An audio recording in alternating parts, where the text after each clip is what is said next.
নিয়েই গত 3রা অক্টোবর আমরা আমাদের এক দফা কর্মসূচি ঘোষণা দিয়েছিলাম।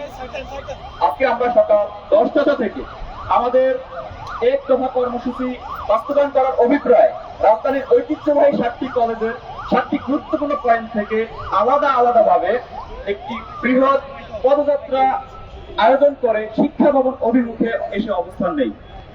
পরবর্তীতে আমরা college road, Abdul Gani road, Goel চত্বর ও হাইকোর্ট থেকে আসা রাস্তার ক্রসিং তথা এই 4টি রাস্তা ব্লকেট করি বিকাল 3 ঘটিকার দিকে।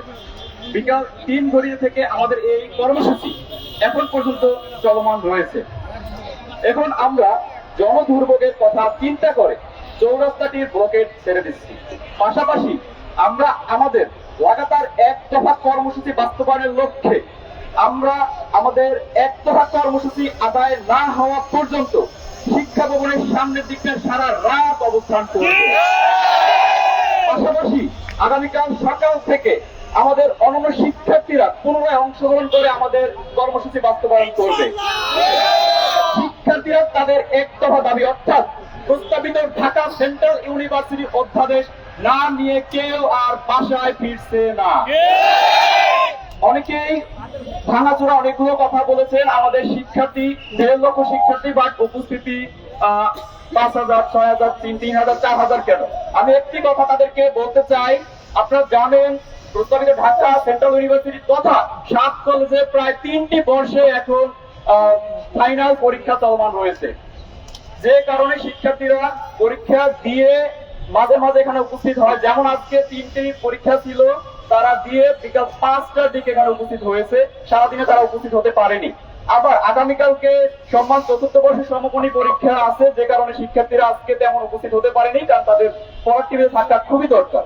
যে কারণে আমরা সেইভাবে কর্মসূচি প্ল্যান করেছি, শিক্ষার্থীরা পরীক্ষাও দিবে, আমাদের কর্মসূচি চলমান রাখবে। কারণ হচ্ছে আমরা চাচ্ছি না কোনো শিক্ষার্থী যাতে একটি বর্ষ কোনোভাবে ক্ষতিগ্রস্ত হোক। আমরা চাচ্ছি আমাদের একাডেমিক কার্যক্রম তথা আমাদের একাডেমিক কার্যক্রম থেকে শুরু করে আমাদের সবকিছু ঠিক রেখে আমাদের প্রস্তাবিত ঢাকা সেন্ট্রাল ইউনিভার্সিটি অধ্যাদেশ নিতে। কারণ আপনারা জানেন অধ্যাদেশ ছাড়া প্রস্তাবিত ঢাকা সেন্ট্রাল ইউনিভার্সিটি শিক্ষার্থীদের কোনো মুক্তি নেই। আপনারা জানেন গত 21, 22 আগস্টে প্রস্তাবিত ঢাকা সেন্ট্রাল ইউনিভার্সিটির নামে 2024-25 শিক্ষাবর্ষের শিক্ষার্থীদের ভর্তি পরীক্ষা অনুষ্ঠিত হয়েছিল, কিন্তু দুঃখের বিষয় হচ্ছে একটি শিক্ষা সিন্ডিকেট ষড়যন্ত্রের কারণে শিক্ষার্থীরা এখন পর্যন্ত ক্লাসরুমে ফিরে যেতে পারেনি। আমরা আজকে শিক্ষা ভবনের অভিমুখ থেকে এই সংবাদ সম্মেলনের মাধ্যমে পুরো দেশবাসী তথা প্রশাসনের সকল ব্যক্তিবর্গকে জানাতে চাই, শিক্ষার্থীদের আকুতি, শিক্ষার্থীদের মিনতি, শিক্ষার্থীদের কান্না আপনারা শুনুন, শিক্ষার্থীদেরকে ক্লাসরুমে ফিরে যেতে সহায়তা করুন। প্রস্তাবিত ঢাকা সেন্ট্রাল ইউনিভার্সিটি তথা 7 কলেজের 5টি বর্ষের শিক্ষার্থীদের পরিচয় নিশ্চিত করুন। এই পরিচয় নিশ্চিত করার লক্ষ্যে আপনারা দ্রুত মাননীয় প্রধান উপদেষ্টা সহ মহামান্য রাষ্ট্রপতির অধ্যাদেশ জারি করে শিক্ষার্থীদের সেই পরিচয় নিশ্চিত করুন। পাশাপাশি এখন আমাদের বিষয়ে কথা বলবে আমাদের অন্যান্য কলেজের প্রতিনিধিত্ব।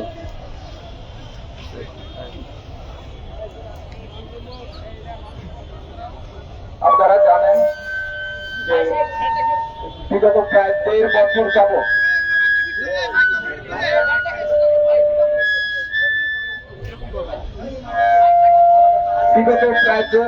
যাবত সাতকলেজ তথা প্রস্তাবিত সেন্ট্রাল ইউনিভার্সিটির শিক্ষার্থীরা রাজপথে সময়, শ্রম, ঘাম, এমনকি রক্ত পর্যন্ত দিয়ে তারা তাদের নিজেদের অস্তিত্ব রক্ষা করতে চেয়েছে।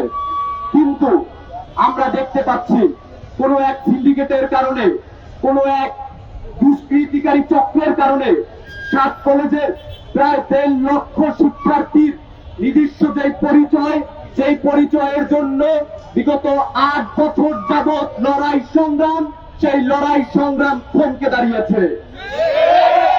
তারা মুখে মুখে বলছে ঐতিহ্য, নিজস্বতা, কিন্তু দুঃখের সহিত লক্ষ্য করতেছি যে আমরা যেই নিজস্বতার জন্য বিগত 8 বছর যাবৎ আমাদের সিনিয়রদের থেকে অনুপ্রেরণা নিয়ে এখন পর্যন্ত আমরা যে লড়াই সংগ্রাম চালিয়ে যাচ্ছি, তার সেই বাস্তবায়িত যে রূপ ঢাকা সেন্ট্রাল ইউনিভার্সিটি, সেই সেন্ট্রাল ইউনিভার্সিটির অধ্যাদেশ জারিতে বিভিন্ন ভাবে বাধা হয়ে দাঁড়িয়েছে।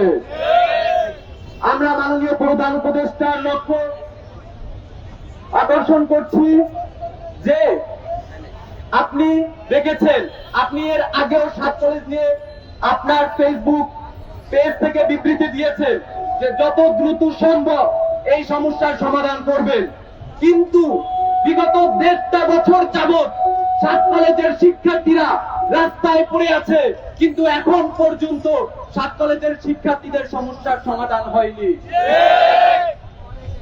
আমাদের এই মুহূর্তে এসে, এই সময়ে এসে আর কোন নতুন দাবি করার জিনিস নাই যে যেই দাবি আমরা আপনার কাছে করতে পারি। আমাদের এই মুহূর্তে এসে এক এবং একমাত্র দাবি, অধ্যাদেশ জারি করে আমাদের যে নারকীয় একটা শিক্ষা ব্যবস্থা তৈরি হয়েছে 7 কলেজে, এই নারকীয় শিক্ষা ব্যবস্থা থেকে আমাদের মুক্তি দিন। আপনি জানেন এবং আপনারাও জানেন যে 24-25 সেশন বিগত একটা বছর যাবৎ একটা বিশ্ববিদ্যালয় ভর্তি হয়ে এখন পর্যন্ত তারা ক্লাসে ফিরতে পারেনি। 25-26 সেশনে ভর্তি পরীক্ষার সময় চলে এসেছে, ভর্তি পরীক্ষা চলছে বিভিন্ন বিশ্ববিদ্যালয়, কিন্তু দুঃখের সহিত আমরা লক্ষ্য করছি, আমরা অনুভব করছি যে 24-25 সেশনের শিক্ষার্থীরা আমার ক্যাম্পাসে ক্যাম্পাসে ঘুরছে, কিন্তু ক্লাসরুমে ফিরতে পারছে না। মাননীয় প্রধান উপদেষ্টার লক্ষ্য আকর্ষণ করছি যে যত দ্রুত সম্ভব আপনি নিজ দায়িত্বে, আপনার নিজের মাধ্যমে, আপনার সদয় দৃষ্টিতে আমাদের নিয়ে অধ্যাদেশ জারি করে আমাদের এই রাজপথ থেকে ক্লাসরুমে ফেরত নেওয়ার সুযোগ করে দিন। এবং যতক্ষণে এই অধ্যাদেশ জারি না হবে ততক্ষণে আমরা এই রাজপথ থেকে ক্লাসরুমে ফিরবো না। আরেকটা বিষয় জানা বললেই নয় যে এই মুহূর্তে 7 কলেজের পরীক্ষার সিজন বলা হয়, প্রত্যেক ডিপার্টমেন্টে এই সময়টাতে পরীক্ষা চলে।